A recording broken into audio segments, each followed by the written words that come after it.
Baiklah, Assalamualaikum warahmatullahi wabarakatuh. Selamat pagi atau selamat siang atau selamat malam. Eh, Sesuai dengan kondisi kalian, waktunya kapan ya. Semoga kalian senantiasa dalam keadaan baik sehingga bisa mengikuti pelajaran untuk selanjutnya ya. Baiklah, ini lanjutan yang kemarin. Kita lanjutkan yaitu materi tentang perpindahan kalor ya. Yang kemarin supaya videonya tidak terlalu panjang, jadi saya potong menjadi dua. Baiklah, kita mulai perpindahan kalor ya. Jadi efek dari kalor itu yang pertama adalah perubahan suhu, kemudian perubahan wujud. Perubahan suhu itu bisa terjadi transfernya itu dengan cara konduksi ya. Perpindahan kalor dengan cara konduksi. Apa itu konduksi? Ya.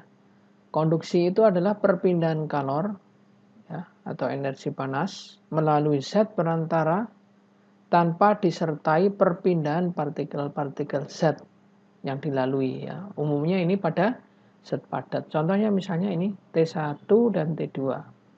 Dengan T2 lebih besar daripada T1, maka ini selisih suhunya adalah T2 min T1. Yang merambat terjadi perbedaan suhu melewati penampang luasnya A dan panjangnya L gitu ya. Berdasarkan daya hantar kalornya, zat padat itu dibedakan menjadi dua, yaitu yang pertama adalah konduktor, yaitu yang gampang atau mudah menghantarkan kalor seperti logam. Kemudian isolator, zat yang sukar menghantarkan kalor, contohnya adalah karet, kayu, air, udara, dan seterusnya. Perpindahan kalor dengan cara konduksi itu ada beberapa faktor yang menentukan, yaitu lajunya atau kecepatan merambatnya itu ya, bergantung pada beberapa faktor ya. Jadi Q per T ini adalah lajunya ya, banyaknya kalor per satuan waktu ya. Bergantung pada yang pertama adalah perbedaan suhu ini, berbanding lurus ya. Jadi kalau selisih suhunya itu makin besar, lajunya semakin cepat begitu ya. Lebih cepat. Kemudian jarak. Kalau jarak ini berbanding terbalik ya, ini di bawah ini L. Jarak antara kedua permukaan ya, yang panjangnya L. Makin tebal atau makin panjang berarti makin lambat, memerlukan waktu yang lama ya. Ya, seperti perjalanan semakin jauh ya, memerlukan waktu yang lebih lama. Kemudian luas permukaan. Luas permukaan makin luas ya, permukaannya makin luas, maka makin cepat perpindahan kalor. Ya logikanya seperti ini. Jalan itu, kalau jalannya semakin lebar, maka lajunya makin cepat. Jalan tol ya, disebut juga jalan bebas hambatan karena lebar dan nyaris tidak ada hambatan ya. Hambatannya kecil sehingga lajunya cepat ya. Kemudian konduktivitas termal zat ini bergantung pada jenis zat. Merupakan ukuran kemampuan zat menghantarkan kalor ya, nilainya itu K. Ya. Semakin cepat perpindahan kalornya. Jadi K-nya semakin besar, makin cepat perpindahan kalornya ya. Jadi walaupun sama-sama konduktor ya, itu berbeda. Misalnya antara besi berapa, tembaga berapa, itu beda-beda nilainya. Jadi ini. Dalam persamaannya, laju konduksi kalor dirumuskan Q per T sama dengan K A delta T per L. Ingat bahwa ini T kecil ini adalah waktu. Kalau T yang besar itu adalah suhu mutlak. Ya, suhunya, perbedaan suhunya. Ya. Perbedaan suhu mutlak pada Kelvin dengan Celsius sama saja. Berikutnya adalah perpindahan kalor dengan cara konveksi. Konveksi adalah perpindahan kalor melalui zat perantara, sama dengan tadi melalui zat perantara. Bedanya adalah ini diikuti perpindahan partikel-partikel zatnya. Contohnya ini adalah fluidanya pada udara atau air. Macam-macam konveksi, misalnya konveksi alamiah, ya alami seperti terjadinya angin darat, angin laut, angin lembah, angin gunung ya. Kemudian aliran udara melalui ventilasi atau cerobong asap. Kemudian ada konveksi paksa, itu seperti konveksi udara pada hair dryer, itu dipaksa untuk kita bisa mendapatkan manfaat. Kemudian sistem pendingin mesin mobil, lemari es, AC, dan seterusnya.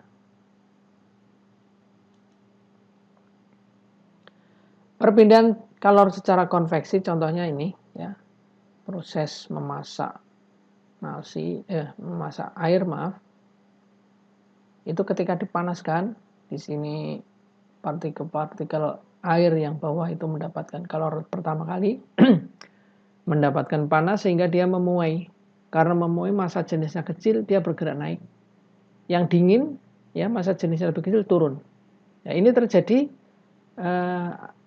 aliran gitu ya, partikel-partikel airnya itu bergerak. Nah, jadi kalornya bergerak ya, kemudian partikel-partikelnya ikut bergerak ya. Di sini. Jadi selama perpindahan kalor itu ya, zat perantara atau mediumnya ikut bergerak. Beda dengan yang konduksi tadi. Nah, ini terus terjadi sampai semuanya terbagi rata kalornya, panasnya, sehingga ini berulang ya, muter-muter sampai panas, sampai mendidih gitu, secara merata. Kemudian faktor-faktor yang mempengaruhi laju konveksi kalor itu apa saja? Ini rumusnya Q per del T. Yang pertama adalah luas penampang. Ya, luas penampang. Semakin besar A-nya, maka lajunya semakin besar. Jadi kalau kita misalnya mau makan makanan yang kuahnya banyak, contohnya misalnya sop atau soto begitu ya. Ketika masih panas, supaya dia lebih cepat dingin, dipindahkan pada tempat makanan yang luas ya. Maka itu lebih cepat itu perpindahan kalornya ya. Kemudian ini yang kedua, perbedaan suhu ya, sama dengan yang konduksi tadi. Kemudian konveksi, koefisien konveksi bergantung pada bentuk, kedudukan permukaan, dan diperoleh dengan percobaan. Misalkan tubuh manusia seperti ini, bentuknya macam-macam ya, tergantung nanti percobaan empiriknya bagaimana. Berikutnya yang terakhir yaitu perpindahan kalor dengan cara radiasi. Ya, radiasi atau pancaran itu adalah perpindahan kalor tanpa melalui zat perantara. Jadi ini seperti yang terjadi panas matahari sampai ke bumi melalui ruang hampa. Kemudian radiasi ini bergantung juga pada permukaan ya. Jadi misalkan sebuah benda warnanya beda-beda, itu penyerapan kalornya juga beda-beda. Misalkan permukaan yang hitam sempurna itu sebagai pemancar dan penyerap kalor yang baik ya. Atau bisa dibilang sempurna. Kalau hitam legam itu sempurna, E-nya 1. Kalau putih ya, putih mengkilap itu pemancar dan penyerap kalor yang buruk. Nah, ini juga ada manfaatnya masing-masing ya. Manfaatnya seperti misalnya pendinginan rumah, efek rumah kaca, termasuk seragam itu, kalau seragam sekolah kan pakai putih ya, supaya itu tidak panas, tidak gampang panas ya, tapi juga tidak gampang dingin itu. Kalau hitam itu cepat sekali menerima kalor, cepat sekali juga melepas kalor. Radiasi gelombang elektromagnetik matahari menghangatkan kita sebagai makhluk hidup di bumi walaupun melewati ruang hampa. Ini adalah perpindahan kalor secara radiasi. Nah, perpindahan kalor secara radiasi itu ada beberapa faktor-faktor yang mempengaruhi lajunya, yaitu ini dari hukum Stefan Boltzmann. Energi yang dipancarkan oleh suatu permukaan hitam dalam bentuk radiasi kalor tiap satuan waktu sebanding dengan luas permukaan dan berbanding lurus dengan pangkat 4 atau sebanding dengan pangkat 4 suhu mutlak permukaan T pangkat 4. Rumusnya nih. Sigma, ini sigma bukan tau ya. Kalau tau kan begini. Ini sigma kecil. Sigma A T pangkat 4. Sigma itu adalah tetapan ini, tetapan Boltzmann seperti ini. Kemudian A luas penampang dan T adalah suhu mutlak dipangkatkan 4 ya. Tidak semua benda dianggap hitam sempurna ya. Jadi nanti I-nya bisa nilainya 0,1 atau bergantung pada konteks persoalan. Nah, ini contoh soal latihan ya. Sumber utama masuknya kalor ke dalam ruang yang suhunya lebih rendah dari udara luar adalah melalui kaca jendela. Sebuah ruang dengan pendingin AC memiliki kaca jendela yang luasnya 2 meter kali 1,5 meter dan tebalnya 3,2 meter. Jika suhu permukaan dalam kaca adalah 25 derajat Celcius, nah, ulang ya. Jika suhu permukaan dalam kaca adalah 25 derajat Celcius dan suhu pada permukaan luarnya 30 derajat, maka laju konduksi kalor yang masuk berapa? Sebesar berapa? Ini yang pada kaca berarti ya. Ya. Nah, ini sudah ada ya. Dari diketahui itu kita bisa lihat ya. A-nya 2 kali 10 2 meter ya. Luasnya 2 meter kali 1,5 meter berarti 3 meter kuadrat. Ini maaf, ini harusnya ini pangkatnya di atas ya, gini ya, begitu. Kemudian D-nya tebalnya 3,2 mm berarti 3,2 kali 10 pangkat min 3. Kemudian K-nya konstanta konduktivitasnya 0,8, selisih suhunya 5. Bagaimana cara mengerjakannya?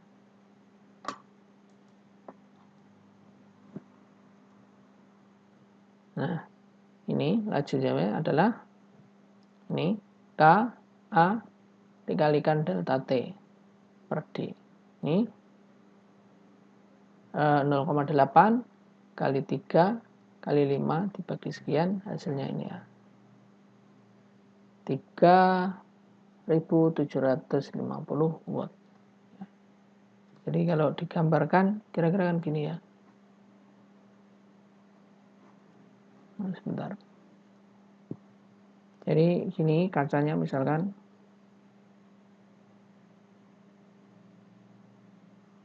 nah ini begini misalnya. Yang ini tadi berapa meter? 2 meter. Ini 1,5. Tebalnya ini yang berapa senti tadi? Nah, ini ke sini. Ini sini luar, ini 30 derajat Celcius. Yang dalamnya 25 derajat. Nah, begitu ya. Ini yang perbedaan suhunya. Ya, ini yang 5 Kelvin. Perbedaan dalam derajat Celcius sama saja dengan Kelvin. Ya. Seperti itu. Lanjutnya. Nomor 2. Gas dengan koefisien konveksi termal sekian dirambatkan di dalam pipa dengan luas penampang 10 cm persegi. Gas mengalir dari tempat bersuhu 80 derajat ke tempat lain yang suhunya 70 derajat. Besar kalor yang dipindahkan selama 1 jam adalah titik-titik. Nah itu yang diketahui ya. Yang ditanyakan Q-nya. Kita masukkan persamaannya. Q sama dengan H-nya H besar dikalikan T atau H kecil kalikan A kalikan delta T kalikan T kecil. Ya, berarti ini dimasukkan nilainya ya. Didapatkan 1,8 kalori. Berikutnya yang ketiga, ini contoh untuk radiasi ya. Benda hitam dengan jari-jari 5 cm berbentuk bola dijaga pada suhu konstan sekian. Laju kalori yang dipancarkan berapa? Nah, ini karena benda hitam ya. Ini hitam sempurna. Hitam sempurna. Asumsinya begitu ya. Kemudian ini luas, kenapa 4 PR? Karena ini bentuknya bola ya. Luas permukaan bola itu A-nya sama dengan 4 pi R pangkat 2, 4 pi R kuadrat. Itu luas permukaan bola. Jadi ini dikalikan pi, ini pembulatan ya. Jadi pi-nya sebenarnya tidak seperti ini, 3,1415929 ini ya. Kemudian ini adalah A-nya. Ini maaf R-nya. Ini jari-jarinya dikuadratkan sehingga didapatkan luas permukaan bolanya sekian. Suhu dalam Kelvinnya ini 600. Nah, ini salah apa ya? Bentar. Ini harusnya 600 Kelvin. Ini salah ngetik ini. Ini lewat ya. Kemudian ini konstanta Stefan Boltzmann-nya sekian. Ya.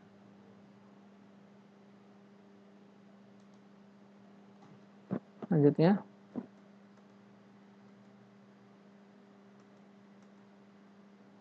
Yaitu E sigma A pangkat A kali T pangkat 4. Ya. Didapat nilainya seperti itu ya. Jadi ini contoh-contoh soal ya. Untuk yang lain nanti kita berikan ya. Silakan dicoba. Ini hanya contoh-contohnya sedikit 3. Ya, mungkin itu yang dapat disampaikan ya. Selamat belajar ya. Nanti latihan soal. Kalau ada pertanyaan silakan didiskusikan di grup di WA atau yang lainnya. Terima kasih. Assalamualaikum warahmatullahi wabarakatuh.